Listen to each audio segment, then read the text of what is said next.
हरे कृष्णा। तो एक छोटा सा भजन गाएंगे हम सभी, तो आप हमारा साथ दीजिएगा गाने में।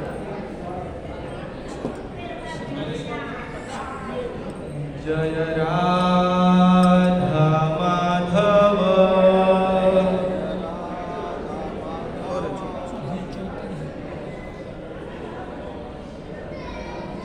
जय राधा माधव कुंज बिहारी।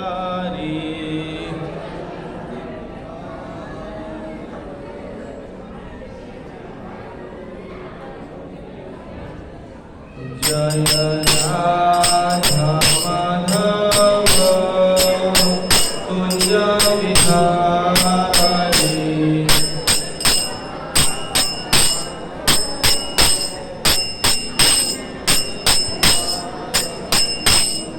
जय गोपी जन वल्लभा Girivardhari.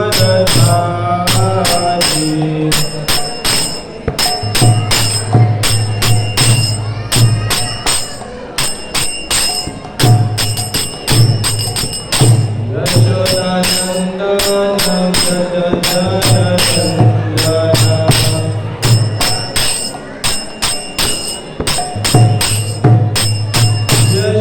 Yashodanandan Vraj जननन्दन।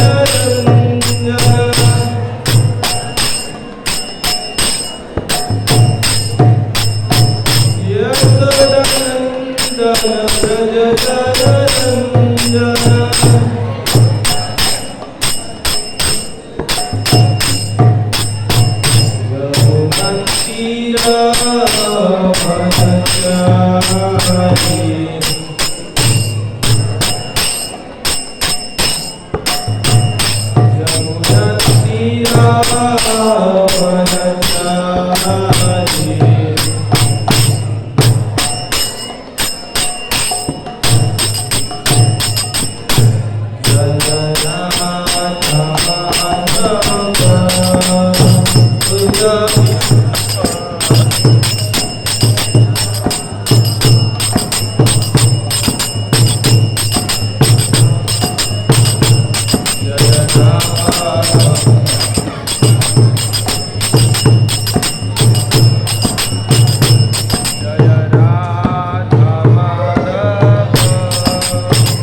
Krishna Krishna Hare Hare Hare Rama Hare Rama Rama Rama Hare Hare Hare Krishna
हरे Krishna.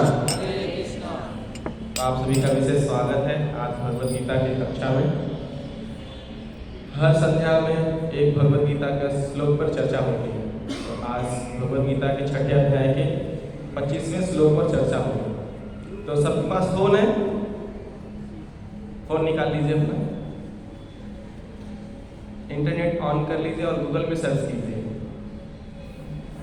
Capital B capital G 6.1 6.25 search कर लिया सबने? Capital B capital G 6.25। एक बार और, कैपिटल B कैपिटल G 6.25 श्लोक आएगा, सर्च करेंगे, उसी श्लोक पे हम चर्चा करेंगे। तो सभी लोग हाथ जोड़ लीजिए और मेरे पीछे पीछे दोहराइए। ओम नमो भगवते वासुदेवाय।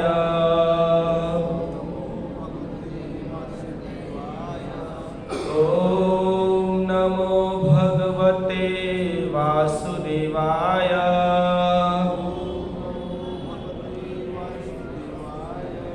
ओम नमो भगवते वासुदेवाय।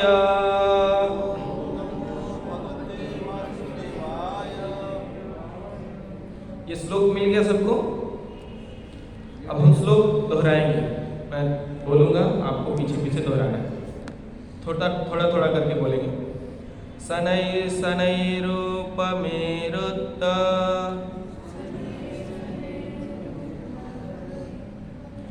बुद्ध्या धृति गृहीतया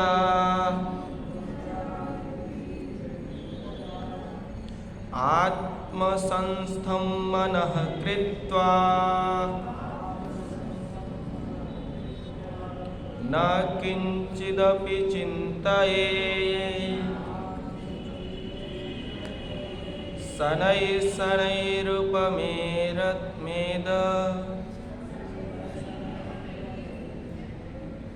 बुद्ध्या धृति गृहीतया आत्मसंस्थं मनः कृत्वा न किंचिदपि चिन्तयेत्। शनै शनैरुपमेतत्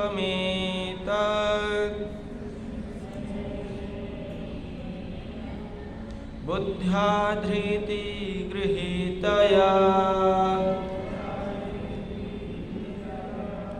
आत्मसंस्थं मनः कृत्वा न किंचिदपि चिन्तयेत्। अब इसका हम वर्ड टू वर्ड मीनिंग पढ़ेंगे, मतलब एक एक शब्द का अर्थ आप दोहरा सकते हैं मेरे पीछे पीछे।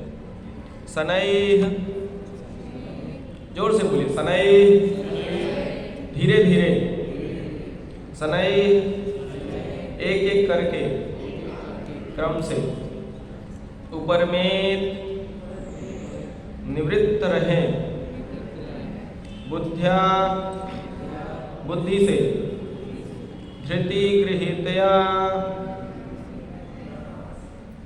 बोलिए जोर से, आप ठंड ज्यादा तो नहीं लग रही? विश्वास पूर्वक आत्मसंस्थम,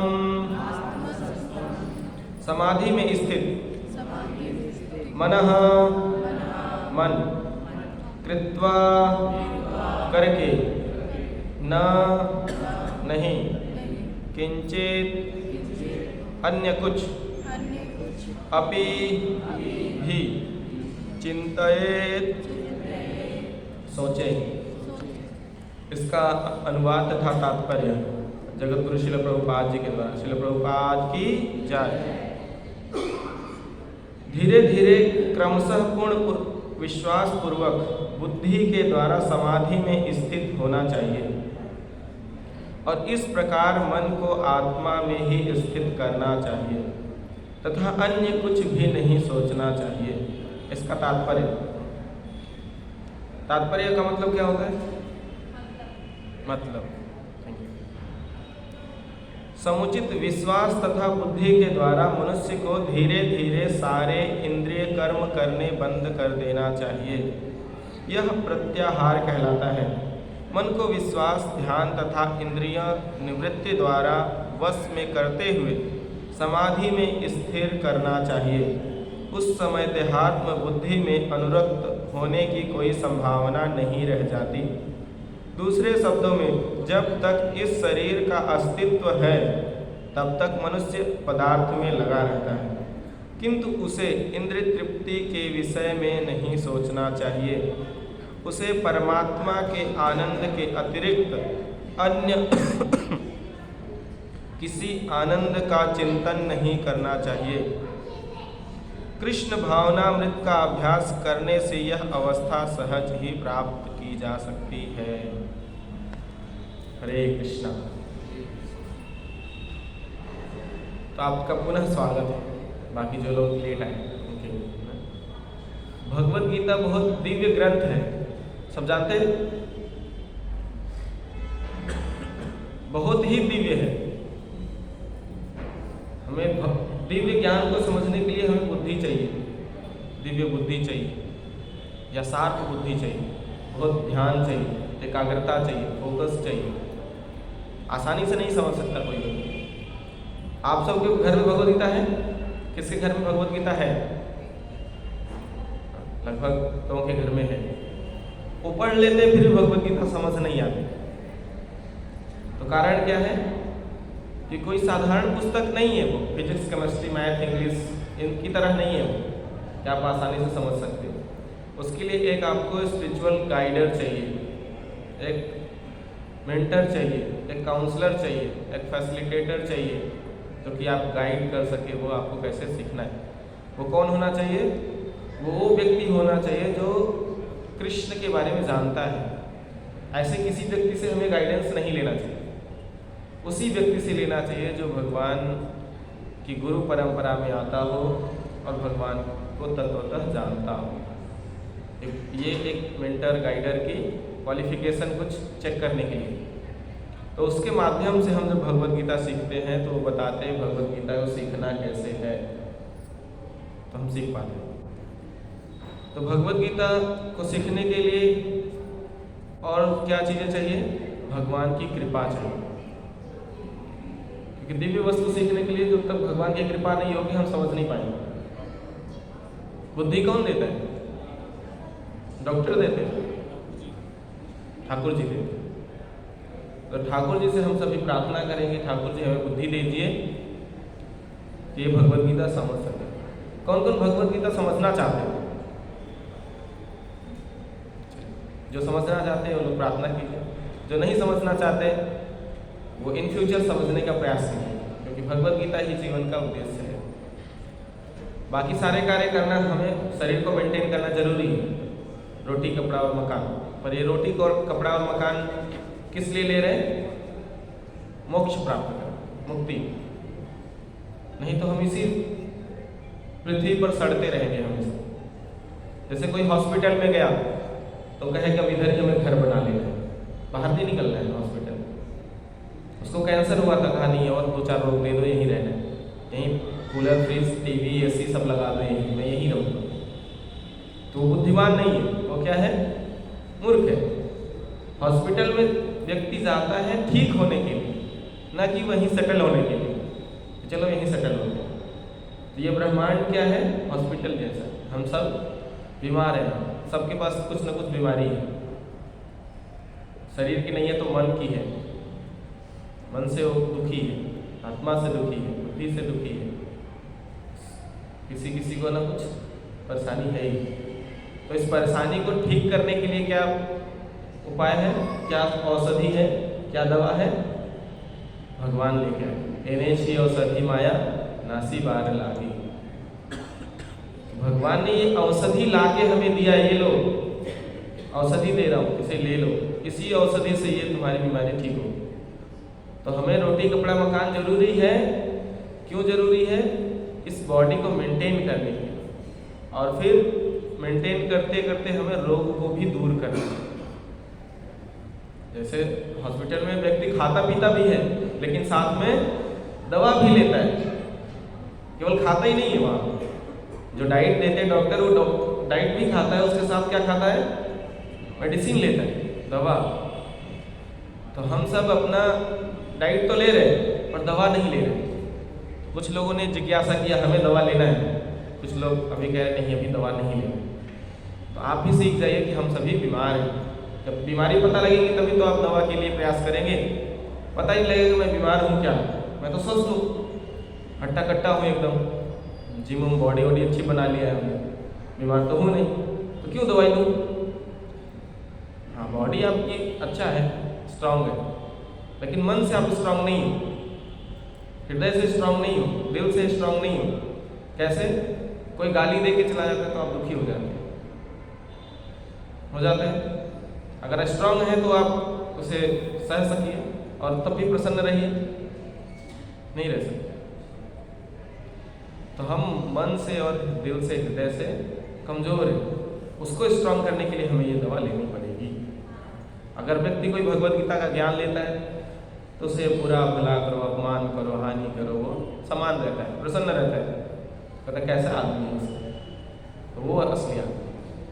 उसे आप, उसका रिमोट कंट्रोल आपके हाथ में नहीं है कि आप चाहो तो उसे हंसा दो, मतलब फुला दो, प्रशंसा करके, झूठी प्रशंसा करके फुला दो, और आप चाहो तो उसे रुला दो, 2-4 गालियाँ देके, 2-4 अपमान करके। तो मतलब आपका कंट्रोल किसी और के हाथ में है। कोई व्यक्ति चाहे तो आपको हंसा सकता है, कोई व्यक्ति चाहे तो आपको रुला सकता है, तो आपका कंट्रोल आपके हाथ में नहीं है। लेकिन जो व्यक्ति ये भगवद गीता या शास्त्रों का आश्रय लेता है, ये सब दवा लेता है, तो उसका रिमोट कंट्रोल उसके हाथ में होता है। वो चाहेगा तो हंसे, वो चाहेगा तो, आप उसे रुला हंसा नहीं सकते। तो अभी हम सभी बीमार हैं, तो इसलिए हम सभी ये दवा लेंगे। तो हम सभी प्रार्थना करेंगे और फिर शुरू करेंगे। चलिए सब लोग हाथ जोड़ लीजिए, हम मंगलाचरण पढ़ेंगे। ओम अज्ञानतिमिरान्धस्य ज्ञानाञ्जनशलाकया चक्षुरुन्मीलितं येन तस्मै श्रीगुरुवे नमः। श्रीचैतन्यमनोभीष्टं स्थापितं येन भूतले स्वयं रूपः कदा मह्यं ददाति स्वपदान्तिकं। वन्देऽहं श्रीगुरः श्रीयुतपदकमलं श्रीगुरुन् वैष्णवांश्च श्रीरूपं साग्रजातं सहगण रघुनाथान्वितं तं सजीवं साद्वैतं सावधूतं परिजनसहितं कृष्णचैतन्यदेवं श्रीराधा कृष्णपादा सहगणललिता श्रीविशाखान्वितांश्च। हे कृष्ण करुणा सिंधो दीनबन्धो जगत्पते गोपेश गोपिका कांत राधाकांत नमोस्तुते। तप्त कांचन गौरांगी राधे वृंदावनेश्वरी वृषभानुसुते देवी प्रणमामि हरिप्रिये। वाञ्छाकल्पतरुभ्यश्च कृपा सिन्धुभ्य एव च पतितानां पावनेभ्यो वैष्णवेभ्यो नमो नमः। जय श्री कृष्ण चैतन्य प्रभु नित्यानंद श्री अद्वैत गदाधर शिवासादि गौरभक्तवृंद। हरे कृष्णा कृष्ण कृष्ण हरे हरे, हरे राम राम राम हरे हरे। नमो विष्णुपादाय कृष्णपृष्ठाय भूतले श्रीमते भक्तिवेदांत स्वामिनिति नामिने। नमस्ते सारस्वते देवे गौरवाणी प्रचारिणे, निर्विशेष शून्यवादी पाश्चात्यदेशतारिणे। मूकं करोति वाचालं पंगुं लंघयते गिरिं, यत्कृपातमहं वन्दे श्रीगुरुं दीनतारिणं। परमानन्दमाधवं श्रीचैतन्य ईश्वरम्।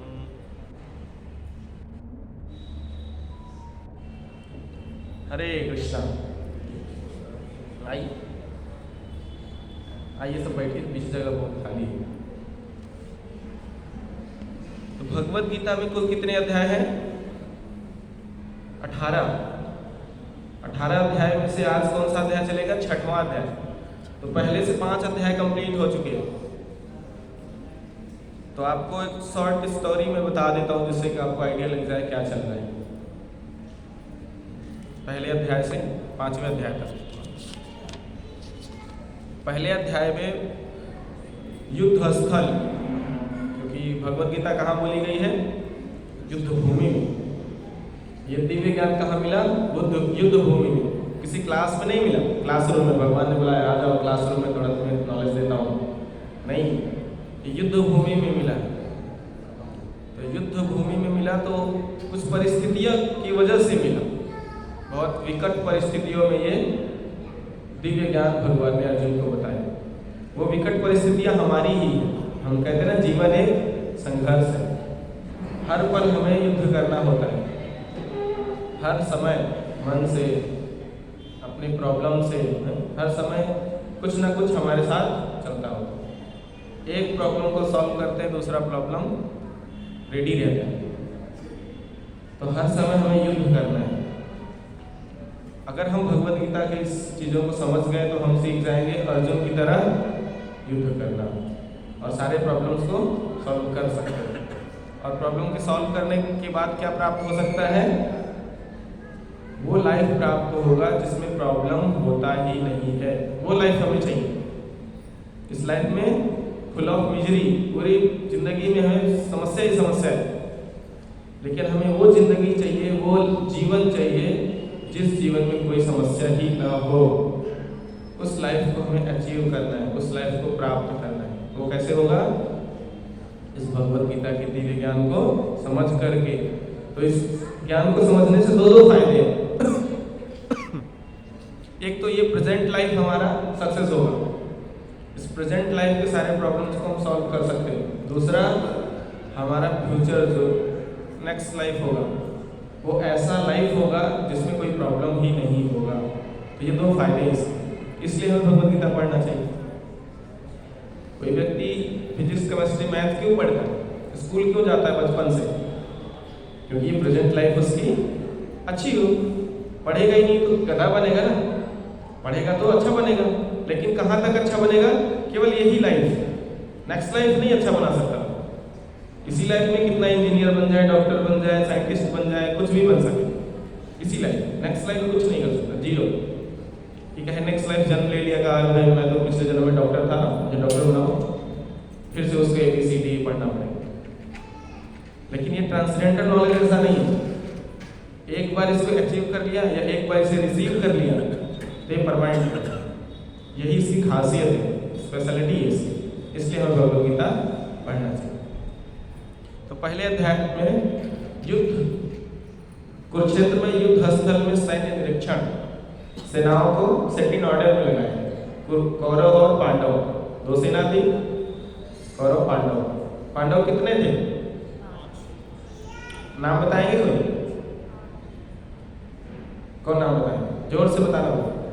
युधिष्ठिर, भीम, अर्जुन, नकुल और सहदेव। माता जी ने देखिए भगवत गीता पढ़ा है। बाकी और कौन और कोई बताएंगे? पीछे से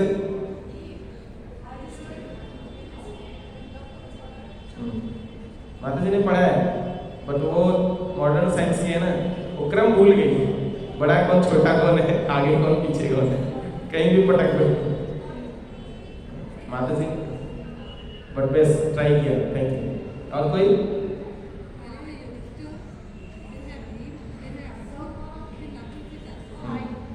हाँ यस, अच्छा आप अटेंडेंस लगा थे। और कोई?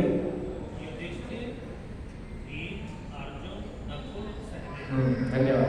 तो हम इन पांडवों का नाम क्यों पूछ रहे हैं, कौरवों का नाम क्यों नहीं पूछ रहे आपसे? कोई कह रहे हैं कौरव ज्यादा थे, गिन नहीं पाएंगे, उनके नाम ही याद नहीं होंगे, 100 है। हाँ, और कौरव असुर थे, असुरों का नाम लेने से कोई फायदा है? और पांडव कौन थे? भगवान के भक्त थे। तो भगवान ने कहा है कि जो मेरा डायरेक्ट भक्त है वो मेरा भक्त नहीं है, जो मेरे भक्त का भक्त है वो मेरा असली में भक्त है। तो इसलिए अगर हम भक्तों का नाम लेते हैं तो भगवान ज्यादा प्रसन्न होते हैं। तो इसलिए हमने आपसे ये नाम पूछे, और कोई कारण नहीं कि आपको परेशान करना है। तो दूसरे अध्याय में गीता सार, अर्जुन पहले अध्याय में बहुत कंफ्यूज हो गए। जब युद्ध की दोनों सेनाएं आमने सामने खड़ी थी तो अर्जुन को युद्ध लड़ना था, भगवान कृष्ण अर्जुन के सारथी बने थे। तो भगवान कृष्ण से अर्जुन बोले कि हे भगवान, मेरा रथ सामने ले चलिए, देखता हूँ कौन मुझसे युद्ध करने आया है। तो भगवान ने कहा ठीक है, मैं अभी तुम्हारा ड्राइवर हूँ, जो तुम कहोगे मैं करूँगा। वैसे भगवान